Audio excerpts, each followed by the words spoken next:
버가모 교회의 사자에게 편지하라. 좌우에 날선검을 가지신 이가 이르시되 내가 어디에 사는지를 내가 아노니 거기는 사탄의 권자가 있는 데라. 내가 내 이름을 굳게 잡아서 내 충성된 증인 안디바가 너희 가운데 곧 사탄이 사는 곳에서 죽임을 당할 때에도 나를 믿는 믿음을 저버리지 아니하였도다. 그러나 내게 두어 가지 책망할 것이 있나니 거기 내게 발람의 교훈을 지키는 자들이 있도다. 발람이 발락을 가르쳐 이스라엘 자손 앞에 걸림돌을 놓아 우상의 제물을 먹게 하였고 또 행음하게 하였느니라. 이와 같이 내게도 니골로 당의 교훈을 지키는 자들이 있도다. 그러므로 회개하라. 그리하지 아니하면 내가 내게 속히 가서 내 입의 검으로 그들과 싸우리라. 귀 있는 자는 성령이 교회들에게 하시는 말씀을 들을지어다. 이기는 그에게는 내가 감추었던 만나를 주고 또 흰 돌을 줄 터인데 그 돌 위에 새 이름을 기록한 것이 있나니 받는 자 밖에는 그 이름을 알 사람이 없느니라. 아멘. 오늘 우리가 함께 읽은 본문의 말씀은 계시록에 등장하는 이 아시아의 7교회 중에서 세 번째 버가모 교회에게 주시는 주님의 말씀입니다. 우리가 지난 주일에 서머나 교회를 함께 살펴봤는데요. 서머나 지역은 우리나라로 하자면 부산과 같이 경제적으로 또 상업적으로 굉장히 발달했던 그런 항구 도시다라고 말씀을 드렸죠. 그러니까 서머나라는 도시가 경제적으로 발달한 도시였면 경제가 발달한 도시였다고 한다면 우리가 방금 읽었던 이 버가모라는 도시는 지식적으로 탁월했던 그런 도시였다 하는 겁니다. 알렉산더 대제를 여러분 잘 아실 텐데요. 알렉산더가 지중해 패권을 장악하고 세계를 정복하고 헬라 제국을 세웠는데 그 중에 특별히 이집트 지역에서 자기 이름을 따서 만든 도시가 있습니다. 자기 이름을 따서 만든 도시니까 그 이름을 유추해 보시면 아시겠지만 알렉산드리아라는 그런 도시입니다. 특이한 부분은 이곳에 당시에 알렉산더의 부하였던 이 프톨레마이우스라는 사람이 바로 이 알렉산드리아에 엄청난 규모의 당시로서는 엄청난 규모의 도서관을 건립했다라는 사실입니다. 학자마다 의견은 다양하지만 대략 한 50만 권의 장서가 이곳에 소장되었다라고 이야기를 합니다. 여러분 혹시 아실지 모르겠지만 구약은 히브리어로 쓰였는데 이 구약의 히브리어 성경을 헬라어로 번역한 성경이 70인역이라는 성경이 있는데 그 70인역 성경도 바로 이 알렉산드리아라는 지역에서 번역했던 그런 성경입니다. 거기에는 미치지 못하지만 이 알렉산드리아에는 미치지 못하지만 헬라 제국에서 두 번째로 큰 규모의 도서관이 있었던 도시가 있었다고 해요. 그럼 어디겠습니까? 제가 힌트를 다 드렸는데 그렇죠? 오늘 본문에 있는 버가모라는 도시였습니다. 어느 정도의 규모였느냐? 아까 말씀드렸잖아요. 알렉산드리아는 50만 권을 소장한 도서관이 있었다 그러면 이 버가모는 20만 권에 해당되는 도서를 소장했던 그런 도서관이 있었다라고 합니다. 흥미로운 것은요. 여러분이 지도를 보시면 아시겠지만 사실 이 알렉산드리아하고 이 버가모라는 도시는 굉장히 멀리 떨어져 있는 두 도시들이거든요. 그런데 이 두 도시 사이에서 이른바 도서관 전쟁이 있었다 하는 거예요. 도서관 전쟁이 뭐냐면 서로 더 큰 규모의 도서관을 만들기 위해서 열심히 경쟁하며 노력했다 하는 겁니다.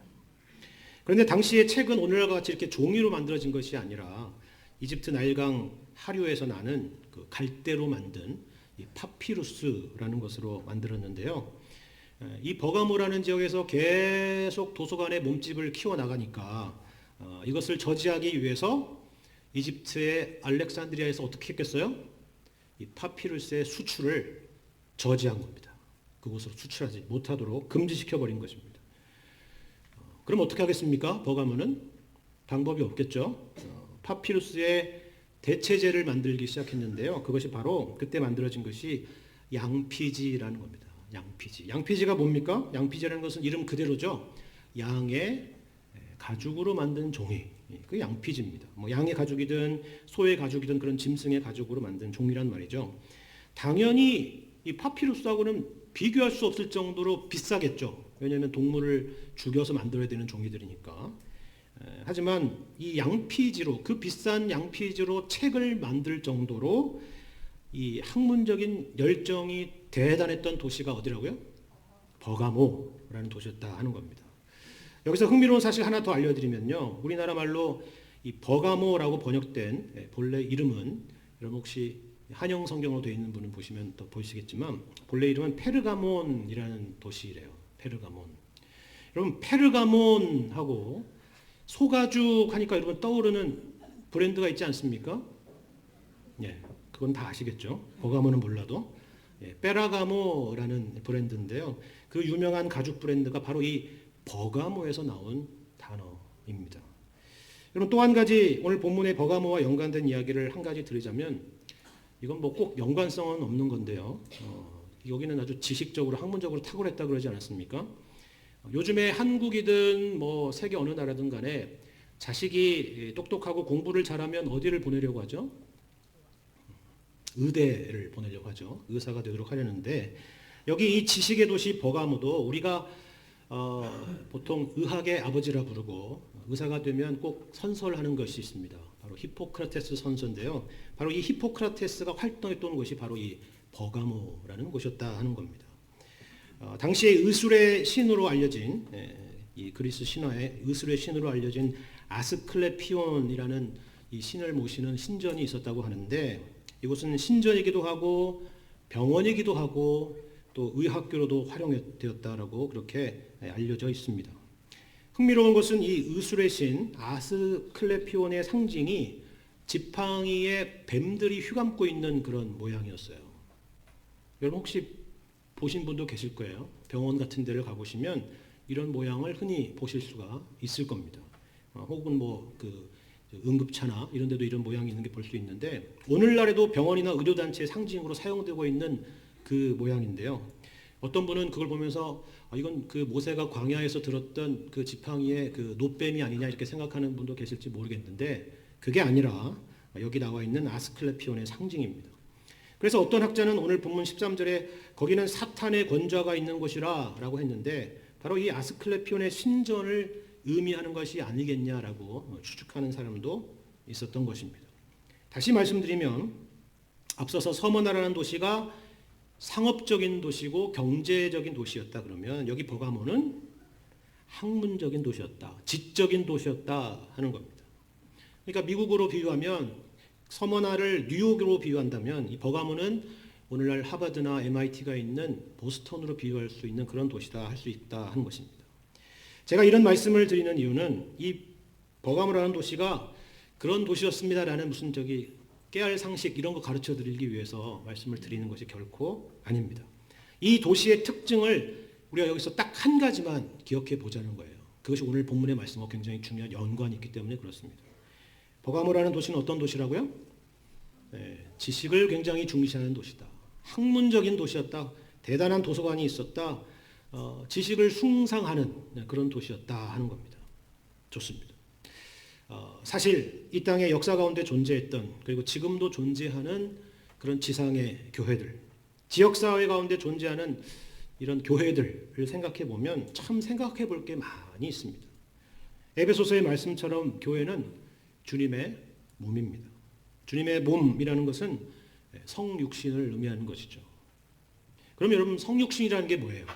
성육신이라는 것은 하나님께서, 예수님께서 우리가 사는 바로 그 현실 가운데 들어오셨다라는 것이 바로 성육신이거든요. 그러니까 그 땅에, 그 시대에, 그 문화에, 그 현실에 들어오셨다라는 그런 의미입니다. 그러니까 교회라는 것은 마치 예수님께서 1세기에 베들레헴에, 유다 땅에 로마의 식민 통치를 받고 있었던 그 시대에 그 역사적인 현장 가운데 들어오신 것과 같다 하는 겁니다. 1세기의 소아시아에, 에베소에, 서머나에, 버가모에 바로 그 가운데로 들어오셨다라는 그런 의미예요. 오늘날로 하자면 2023년 송파 땅에 들어오셨다는 것이 우리 송파 제일교회고요. 여러분의 삶의 현장 안으로 바로 예수님께서 들어오셨다라는 그런 의미입니다. 그래서 여러분 바울의 서신들을 보면 항상 그 서신의 서두에 빠지지 않고 등장하는 그런 표현들이 있습니다. 이를테면 로마서를 보시면 로마에서 하나님의 사랑하심을 받고 성도로 부르심을 받은 모든 자에게 편지한다. 이런 표현이 있고 고린도전서를 보시면 고린도에 있는 하나님의 교회에게, 갈라디아서를 보면 갈라디아에 있는 여러 교회들에게, 에베소서 말씀을 보시면 에베소에 있는 성도들과 그리스도 예수 안에 있는 신실한 자들에게 편지하노라. 이런 표현들이 등장하는 거죠. 뭐 당연한 거 아니냐? 그 지역에 있는 교회들에 보내는 거니까라고 생각하실 수 있을지 모르겠지만요. 여기는 사실 엄청난 의미들이 담겨 있는 겁니다. 단지 당시에 그 지역에 있는 교회에 지금 사도 바울이 편지를 보낸다라는 그런 정보를 담고 있는 그런 내용만은 아니라는 것입니다. 주님의 몸인 교회가 그 지역사회 안으로, 그 문화 안으로, 그들의 삶의 현장 안으로 들어왔다 하는 그런 의미입니다. 여러분 여기 들어왔다라는 것에 여러분 이 의미를 한번 생각해 보시기를 바라요. 이 말은 기독교 신앙이라는 것은 단지 피상적이거나 초월적인 것만을 의미하는 것은 아니라 하는 겁니다. 그렇다고 반대로 현실적이거나 내재적인 것만도 아니라 하는 그런 의미입니다. 우리의 현실로, 우리가 살고 있는 삶의 현장으로 들어오셔서 우리를 변화시키시고 우리를 새롭게 하신다라는 그런 의미입니다. 우리의 현실로 들어오셔서 하나님을 떠났고 또 하나님과 무관했던 그런 삶을 살아가는 우리에게 하나님과의 관계로 우리를 묶으시고 또 우리를 변화시킨다라는 그런 의미를 갖고 있는 것입니다. 우리가 흔히 하는 표현으로 세상에 있지만 세상에 속하지 않은 교회다, 이렇게 많이 표현을 하는데 바로 그것을 말하는 것입니다. 우리는 이 둘 사이의 긴장을 놓아서는 안 된다 하는 거예요. 여러분 이런 맥락에서 오늘 본문 13절 말씀이 어떻게 시작하는지를 한번 보십시오. 뭐라고 말씀하고 있느냐면 뭐라고 돼 있죠? 내가 어디에 사는지를 내가 안다 하는 겁니다. 내가 어디에 사는지를 내가 안다. 여러분 이게 그냥 이렇게 하시는 말씀이 아니라는 걸 이제 좀 아시겠죠? 내가 어디에 사는지를 내가 안다. 이거는 그냥 우리 교회로 하자면 내가 송파제일교회가 어디에 있는지를 내가 안다, 그런 얘기가 아니에요. 서울시 송파구 송파대로 37길에 10에 있다는 걸 내가 안다, 그 얘기를 하는 것이 아닙니다. 그 얘기가 아니에요. 그 지역이 어떤 곳이고 어떤 가치가 지배되고 있는 곳이고 사람들이 무슨 생각을 하고 사는 곳인지 우리 주님께서는 다 알고 계신다라는 의미입니다. 2023년 대한민국 서울과 수도권에 사는 사람들이 무슨 생각을 하고 사는지, 무엇을 인생의 최고의 가치로 두고 사는지, 무슨 고민을 갖고 사는지, 우리로서는 어떤 신앙의 고민을 가지고 살아가는지 하나님께서는 다 알고 계신다라는 말입니다. 그것이 바로 여기 내가 어디에 사는지를 내가 안다라고 하시는 주님의 말씀의 내용입니다. 근데 여러분 13절을 보시면 특별히 어떤 것을 이 버가모 교회에서 아시냐 하니까 이런 것을 아신다라고 말씀하죠. 내가 어디에 사는지를 내가 아노니 거기는 사탄의 권자가 있는 데라. 무시무시하지 않습니까? 버가모가 아까 학문적인 도시인 줄만 알았더니 사탄의 권자가 있는 곳이라는 거예요. 여러분 이 말씀을 처음 접하면, 이런 말씀을 접하면 우리는 어떤 생각이 듭니까? 한국 사람들은 특히 이 토속 신앙과 그리고 이런 샤머니즘적인 영향이 강한 그런 민족이라서요. 이런 얘기도 약간 그런 식으로 이해하는 경향이 조금 있습니다. 그러니까 이런 거죠. 만약에 여러분이 살고 계시는 아파트나 여러분 주택에 사탄의 권자가 있는 곳이다 그랬다면 여러분 어떻게 하실 건가요? 그것도 제가 그냥 하는 얘기가 아니고 제가 생각해 보니까요, 거기에 사탄의 권자가 있는 것 같습니다. 이렇게 하는 얘기가 아니라 오늘 본문의 말씀처럼 우리 주님이 거기에 사탄의 권자가 있는 것이다라고 말씀하신다면 여러분은 어떻게 하시겠습니까? 뭐 이사를 갈 수만 있다면 이사를 가려고 하겠죠, 그죠? 아니면 목사님이나 교우들에게 부탁을 해서 뭐 신방을 와달라거나 기도해 달라고 이렇게 부탁하실지도 모르겠습니다. 근데 여러분 보세요. 그 이야기가 아니에요. 만일 우리가 이해하는 그런 식의 이해라면 여기 버가모 교회 성도들에게 우리 주님이 그렇게 말씀하셔야 되죠. 거기를 떠나라. 속히 그곳을 떠나거라. 거기는 사탄의 권자가 있는 곳이다. 그렇게 말씀하셔야 되잖아요. 그런데 그런 말씀이 없습니다. 여러분 성경을 그런 식으로 보시면 참 곤란합니다.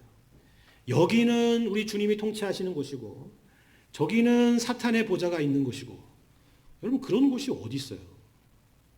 하나님께서 통치하시지 않는 곳, 하나님의 영향이 미치지 않는 곳이 과연 지구상의 어느 곳에 있습니까? 뭐 지구만이 아니라 온 우주 만물을 통틀어서 하나님의 통치와 다스리심과 간섭과 역사가 없는 곳이 어디에 있습니까? 그런 곳은 없습니다. 여러분 하나님께서 예레미야에게 이렇게 말씀하시잖아요. 사람이 내게 보이지 아니하려고 누가 자신을 은밀한 곳에 숨길 수 있겠느냐? 여호와가 말하노라. 나는 천지에 충만하지 아니하냐. 그렇습니다. 이것이 주님의 말씀입니다. 하나님은 아니 계신 곳이 없으시고 통치하시지 않는 곳이 없습니다. 그렇다면 여기 이 사탄의 권좌가 있는 곳이라는 말은 도대체 무슨 말씀일까요? 앞서서도 말씀드렸죠. 학자들은 여기에 대해서 여러 주장을 했습니다. 특별히 그 당시 이제 있을 법한 그런 고고학적인 증거들을 파헤쳐서 거기 무슨 신전이 있었다고요? 의술의 신 아스클레피오스 신전이 있었는데 그 모양을 보니까 막 뱀들이 휘감고 있고 해서 이것을 의미하는 것일 거다 이렇게 주장한 사람도 있고 여기에는 제우스 신전도 있었는데 아마도 여기 제우스 신전을 의미하는 것일 거다 이렇게 얘기하는 사람도 있었습니다. 아니다. 여기는 황제 숭배를 위해서 최초로 황제를 위한 신전이 세워졌던 곳인데 그 황제 숭배를 말하는 것이다 라고 하는 그런 주장들도 있었습니다. 아니면 이 모든 것들을 다 포함하는 것일 수도 있겠죠. 하지만 그렇게 물리적인 것으로 어떻게 이 이야기를 이 사탄의 권좌가 있다는 것을 이해하기보다는 우리는 영적인 차원에서 이해할 필요가 있습니다. 영적인 차원이라는 건 이런 거예요. 제가 지난 주일에도 말씀드린 것처럼 사단은 항상 최선을 다하는 일이 있는데 그것이 뭐라고요? 우리와 하나님과의 관계를 흔들고 그것을 끊으려고 하는 것입니다. 그래서 공중의 권세 잡은 자라고 얘기하는 거예요. 하나님과 우리 사이의 관계를 어지럽히고 흔들고 끊으려고 하는 것이 사단이 언제나 전 인류의 역사에서 최선을 다했던 그들의 사명 선언문이고요. 그들이 하는 모든 일입니다. 언제나 그 일에 최선을 다합니다. 그때만이 아니라 이 버가모 교회 때만이 아니라 지금도 그렇습니다. 언제나 최선을 다합니다. 여러분 욥기를 보시면 하나님이 사탄에게 이렇게 묻거든요. 내가 어디를 갔다 오는 길이냐라고 물어요. 어디 갔다 이렇게 오느냐? 그랬더니 사탄이 뭐라고 대답해요?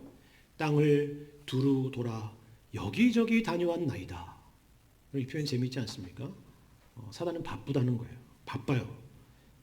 이 일에 바쁜 거예요. 우리를 하나님으로부터 갈라놓는 일에 항상 바쁩니다. 1년 365일 12달 일주일 24시간 쉬는 날이 없습니다. 항상 최선을 다합니다. 당시만 그랬던 것이 아니라 지금도 그래요. 이것을 위해서 지난주에 살펴본 이 서머나 교회처럼 그들에게서 뭔가를 빼앗는 방법을 취하기도 하고요. 오늘 보시겠지만 반대로 우리에게 뭔가를 주는 것을 통해서도 하나님과의 관계를 끊으려 한다 하는 겁니다. 심지어는 가장 신앙적으로 보이는 일을 하도록 함을 통해서도 그렇게 하는 겁니다. 이게 무슨 말인가는 이따가 우리 버가모 교회를 살펴보면서 확인해 볼 것입니다. 그런데 여기 13절을 보시면 이 서머나 교회 성도, 이 버가모 교회 성도 안디바는 여기에 굴복되지 않았다는 거죠. 어떻게요? 13절 제가 다시 읽겠습니다. 내가 어디에 사는지를 내가 아노니 거기는 사탄의 권자가 있는 데라. 내가 내 이름을 굳게 잡아서 내 충성된 증인 안디바가 너희 가운데 곧 사탄이 사는 곳에서 죽임을 당할 때에도 나를 믿는 믿음을 저버리지 아니하였도다. 그렇죠? 여러분 사탄이 사는 곳에서 죽임을 당할 때에도 순교할 때에도 어떻게 했다고요? 나를 믿는 믿음을 저버리지 아니했다라는 겁니다. 여러분 이 표현을 보시면 마치 아까 말씀드린 욥기에서 하나님께서 욥을 되게 자랑스러워하시면서 이야기한 것처럼 그런 느낌이 들리지 않습니까? 나를 믿는 믿음을 안디바가 버리지 아니했다라는 겁니다. 심지어 죽음으로 내몰렸어도 로마서 8장의 후반부에서 등장하는 외침과 같이 그 어떤 것도, 그것이 심지어 사망이라 할지라도 우리를 우리 주 그리스도 예수 안에 있는 하나님의 사랑에서 끊을 수 없으리라 하는 것입니다. 사탄은 실패했다는 것입니다. 사탄은 언제나 하나님 앞에서 실패한다는 거예요. 아까 말씀드렸잖아요. 아무리 사탄이 바쁘게 움직이고 그가 최선을 다해도 누가 이긴다고요? 하나님이 이기신다는 것입니다. 그곳이 사탄의 권자가 있는 곳이건 사탄의 권자의 할아버지가 있는 곳이건 상관이 없다는 겁니다. 이길 수 없다는 말이에요.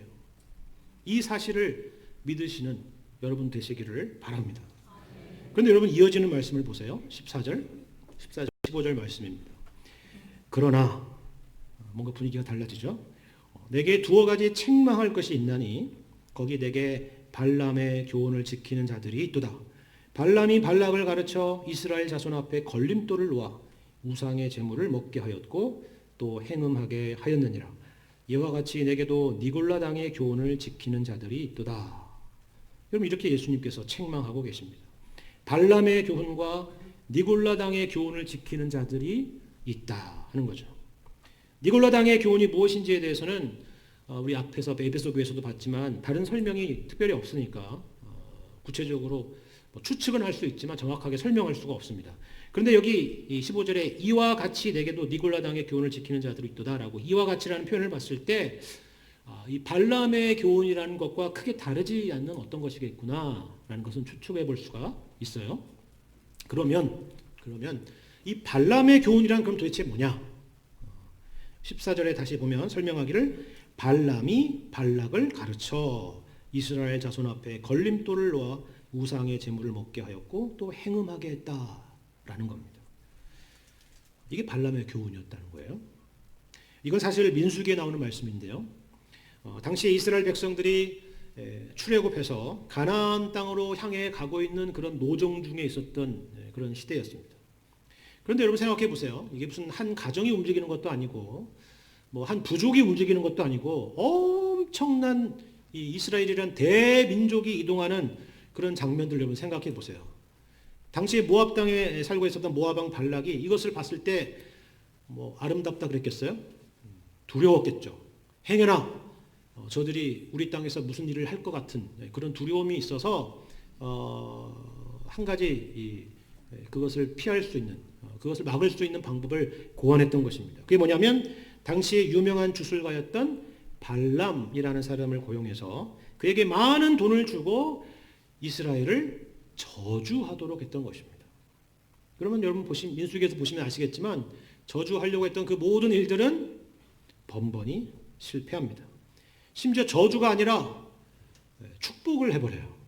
축복을 합니다. 하나님이 막으시고 또 그렇게 반대로 축복하도록 하셨기 때문입니다. 우리가 방금 13절에서 봤잖아요. 어떻게 한다고요? 사탄은 하나님의 백성을 이길 수 없는 겁니다. 그와 같은 것입니다. 그런데 이스라엘 백성들이 유혹을 받고 무너지게 된 것은 저주를 해서가 아니라 다른 이유 때문이었어요. 다른 이유 때문에. 발람이 돈을 받고 거기서 물러나지 않고 돈을 받고 다른 접근을 합니다. 어떤 접근을 하냐면 여기 14절에 발람이 발락을 가르쳤다는 것처럼 이런 조언을 해요. 모압 왕 발락에게 조언을 하는 것이죠. 좋은 아이디어가 있다는 거예요. 그런 방법 말고 저주하는 방법 그건 이제 안 통하니까 그들을 무너뜨릴 수 있는 좋은 방법이 있다는 겁니다. 그런 강경책 쓰지 말고 유화책으로 가자는 거예요. 어떤 겁니까? 모압에서 벌어지고 있는 모압의 신 그모스를 찬양하는 그런 그 축제, 그 잔치에 이스라엘 백성들을 초청하라는 것입니다. 중요한 것은 이들에게 처음부터 이 모압의 신 그모스에게 절하라고 하거나 경배하라고 하거나 그렇게 하지 않았다는 거예요. 그러면 그것은 너무나도 노골적인 우상숭배가 되니까 이스라엘이 그걸 따르지 않을 수 있는 거잖아요. 그렇게 하지 않고 대신에 그냥 와서 뭐라고요? 밥이나 먹고 가시죠. 식사라도 그냥 하고 가시면 좋을 것 같습니다. 초청합니다. 환영합니다. 이곳에 오신 거 아유 너무 오랜 노정을 보내셨는데 이곳에 와서서 식사도 하시고 또 우리가 제공하는 그런 유흥을 즐기시라 하는 겁니다. 우리 그냥 싸우지 말고 서로 사이좋게 지내면 좋지 않겠느냐 그런 거죠. 일종의 타협인 것이죠. 그리고 이스라엘은 거기에 유혹을 받아서 결국 마침내는 우상 숭배에 무너지게 되었다라는 것이 민수기에서 설명되는 말씀입니다. 여러분 14절을 잘 보세요. 여기도 마찬가지잖아요. 우상 숭배를 저들이 했다는 말이 없어요. 그들이 제우스에게 절했다는 말도 없고 그 의료의 신 아스클레피우스에게 절했다는 얘기도 없습니다. 우상의 제물을 먹고 행음하게 했다 하는 겁니다. 그리고 바로 이 부분이 오늘 본문이 지적하는 핵심적인 책망의 내용입니다. 광야의 이스라엘 백성과 같이 이 버가모 교회 성도들이 이방 신전에서 우상의 제물을 먹고 행음한 것. 물론 버가모 교회 성도들은 그게 우상 숭배가 아니라 일종의 이 서머나 도시에서 살아가려면 피할 수 없는 그런 일종의 문화와 같은 것이고 일종의 사회생활과 같은 것이고 그렇게 주장하면서 적당히 타협하고 정당화했을 것입니다. 그러면 어떻게 이런 생각에까지 이르게 됐을까요? 갑자기 그들이 타락한 걸까요? 글쎄요. 단순히 그런 문제로 보기는 좀 어려워 보입니다. 본문에서 특별히 여러분 누구를 지적하고 있는지 한번 보십시오. 14절의 중반절을 보시면 발람의 교훈을 지키는 자들이 있도다 라고 말하죠. 15절에도 니골라당의 교훈을 지키는 자들이 있다 이렇게 말합니다. 바로 이들입니다. 이들이 바로 교회 안에서 발람과 같은 노릇을 하고 있더라 하는 거예요. 성도들에게 걸림돌을 놓아서 그들로 하여금 우상의 제물을 먹고 행음하게 하고 있었다는 겁니다. 영적인 방종과 타락의 길로 이끄는 사람들이 버가모 교회 안에 있었다는 거예요. 물론 그렇게 가르치는 사람이나 따르는 사람이나 둘 다 모두 잘못하는 것이지만 특별히 그것을 가르치고 있는 사람을 지금 지적하고 있는 것입니다. 여러분 그걸 보셔야 됩니다. 그렇다면 우리는 여기서 한 가지 의문이 들죠. 도대체 어떻게 교회 안에서 이런 가르침이 있을 수 있단 말인가 하는 거예요. 13절에 본 것처럼 버가모 교회에 분명히 안디바 같은 사람이 있었잖아요. 그렇죠? 근데 어떻게 같은 교회 안에 어떻게 발람의 교훈과 니골라당의 교훈을 가르치고 또 그 가르친다고 해서 그 가르치는 교훈을 따르는 자들이 있었느냐 하는 거예요.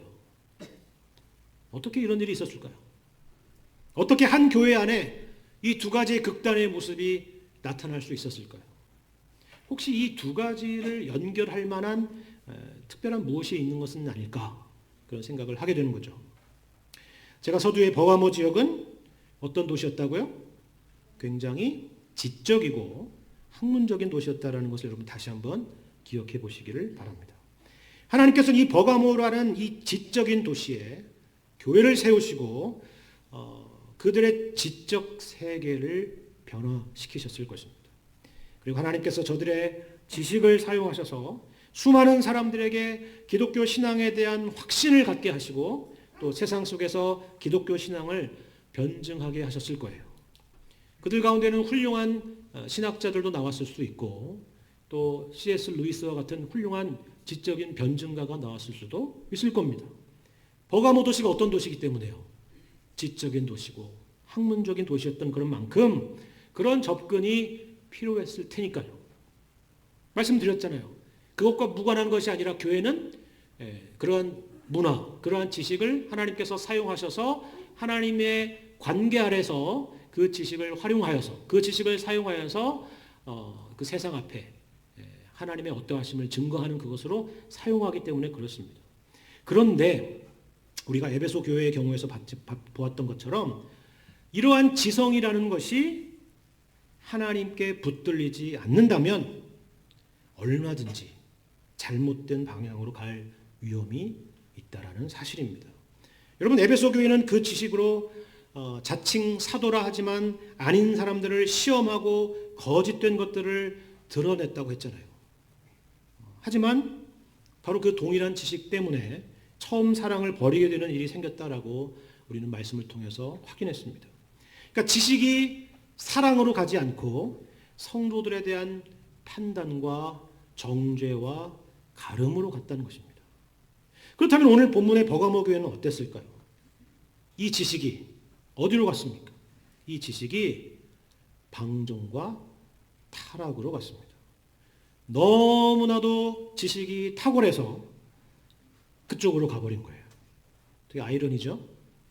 기독교 신앙에 대한 지식이 너무나도 깊고 너무나도 탁월하고 너무나도 뛰어나서 방종과 타락으로 갔다 하는 겁니다. 어떻게 그런 일이 있을 수 있을까? 이게 무슨 말인가? 여러분 생각해 보세요. 이 우상의 제물의 문제는 사실 오늘 본문의 버가모 교회만의 문제는 아니었어요. 1세기 당시에 이 그레코 로마 문화권에 세워졌던 많은 초대 교회들이 다 그와 같은 문제들을 안고 있었거든요. 그래서 여러분 사도행전 15장의 말씀을 보시면 예루살렘에서 공의회가 열리는데 그때 결의했던 첫 번째 내용이 무엇이냐면 우상의 제물을 삼가야 된다라고 각 교회들에게 그 결정사항을 알리는 것이었습니다.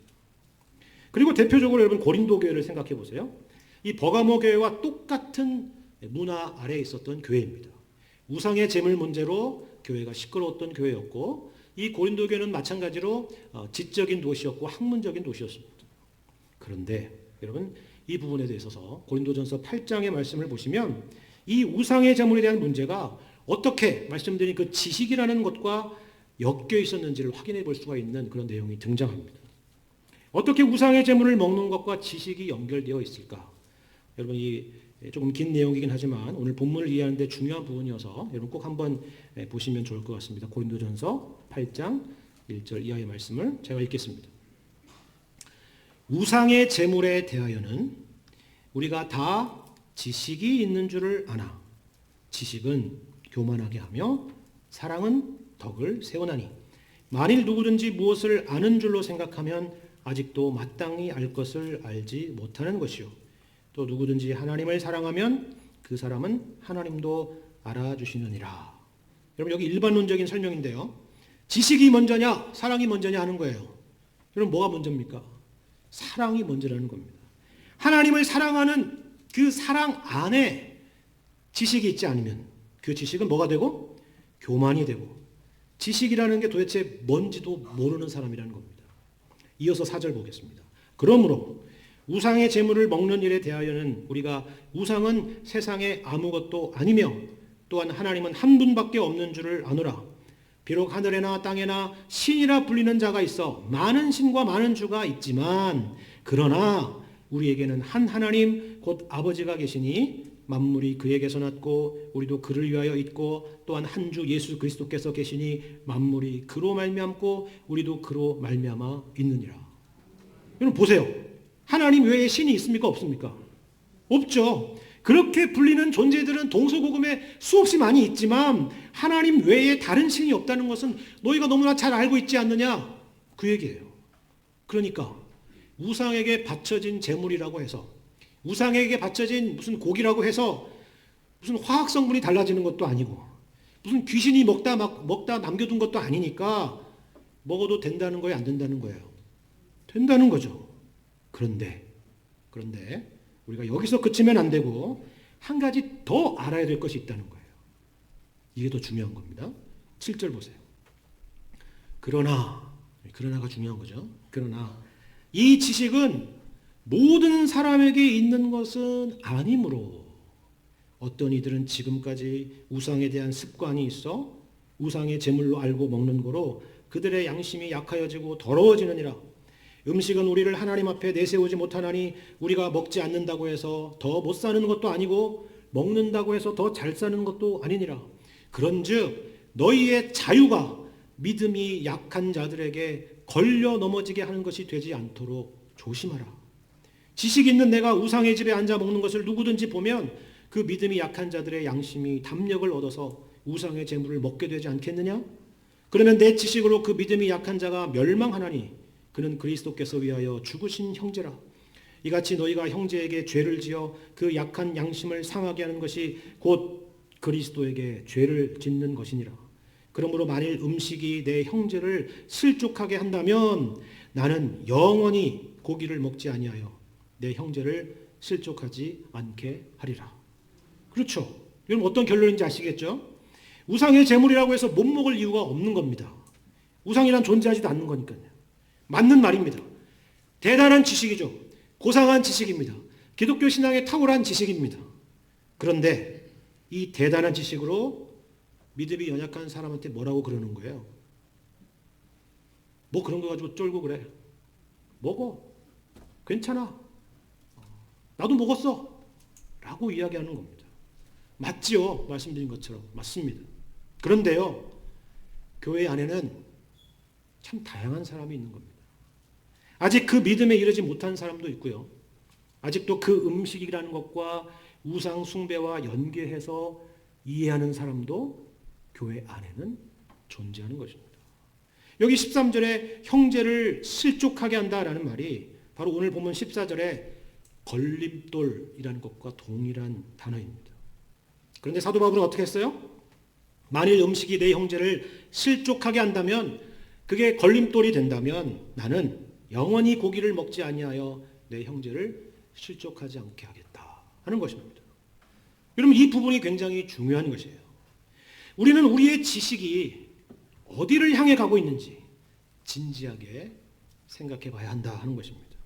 그 지식이 하나님을 향하고 그리고 형제의 유익을 구하는 지식인지, 아니면 그 지식이 형제를 실족하게 하고 나의 자랑과 교만과 자유를 빙자한 방종으로 나아간다든지, 혹은 세상과 타협하는 것을 합리화하는 그런 지식인지 하나님 앞에서 정직하게 우리 자신을 돌아봐야 된다 하는 겁니다.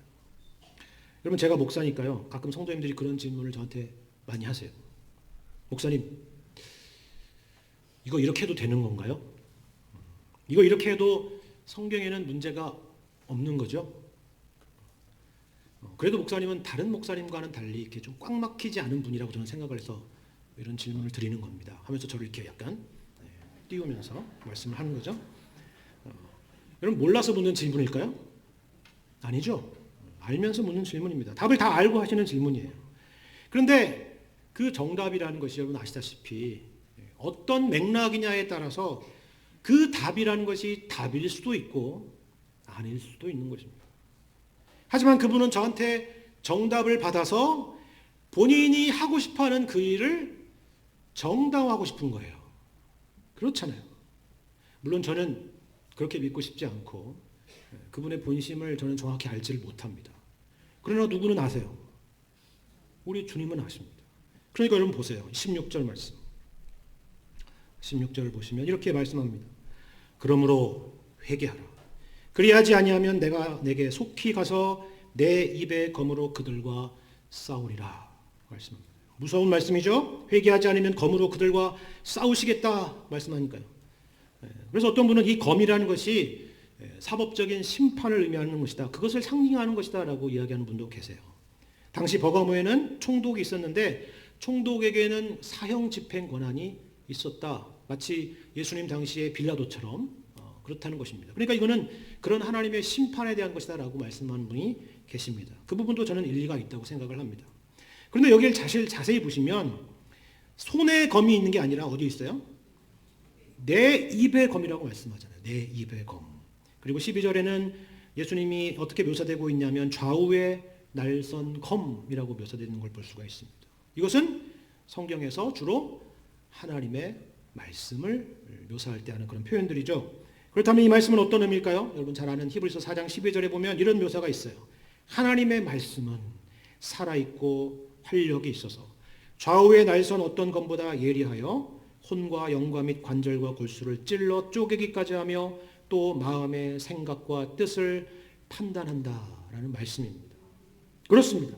하나님의 말씀은 우리는 몰라도, 저는 몰라도 우리 내면에 있는 생각과 감추어졌던 생각을 드러냅니다. 겉으로는 대단한 성경 지식과 신앙에 대한 지식을 가지고 뭔가를 이야기하는 것처럼 보일 수 있어도 진정한 하나님의 말씀은 그것이 어떤 의도를 가지고 있고 무엇을 지향하고 있는지를 드러내고 있는 것이죠. 마음의 생각과 뜻을 판단하는 것입니다. 그래서 진짜 지식이 무엇인지, 진짜 교훈이 무엇인지, 진짜 말씀의 의도와 뜻이 무엇인지를 우리에게 깨우치시는 것입니다. 그래서 그 말씀이 우리를 무릎 꿇게 하고요, 우리를 항복하게 하고 우리의 내면을 변화시키실 것입니다. 우리 주님이 그렇게 우리에게 말씀으로 찾아오실 것입니다. 한국교회는 선교 초기와는 달리 정말 지적으로 풍성해졌습니다. 20, 30년 전만 해도 그렇지 않았어요. 근데 지금은 사실 우리가 책을 안 읽어서 그렇지 엄청나게 많은 기독교 서적들이 많이 있습니다. 방금 나온 이 책도 어느 순간 1년이 안 가서 번역되어서 나와요. 그러니까 얼마나 지적으로 풍성해진 사회입니까? 지적으로 탁월한 신학자도 많고요. 지적으로 탁월한 목회자뿐만이 아니라 지적으로 탁월한 성도들도 굉장히 많습니다. 우리 교회 안에도 버가모 교회 성도들처럼 지적으로 탁월한 분이 굉장히 많은 걸 저는 알고 있습니다. 귀한 일이죠. 하나님의 은사입니다. 하지만 우리는 그 지식이 과연 어디를 향하고 있는지를 늘 점검하고 확인해야 한다는 겁니다. 이것이 바로 회개인 것입니다. 발람의 교훈과 같이 성도들을 실족시키는 그런 거짓된 지식이나 내 욕망과 행동을 정당화하는 그런 근거의 구절로 하나님의 말씀을 사용하는 것이 아니라 하나님의 말씀을 통해서 우리의 내면이 변화되고 하나님을 향하게 되고 또 그 말씀으로 교우들을 격려하며 세우는 그런 지식이 되어야 될 줄로 믿습니다. 바로 이러한 지식이야말로 하나님이 기뻐하시는 지식이라는 것을 알고 그렇게 주님이 주신 은사를 우리 주님이 원하시는 뜻대로 귀하고 아름답게 사용해 가시는 여러분과 제가 되기를 우리 주님의 이름으로 간절히 축원합니다.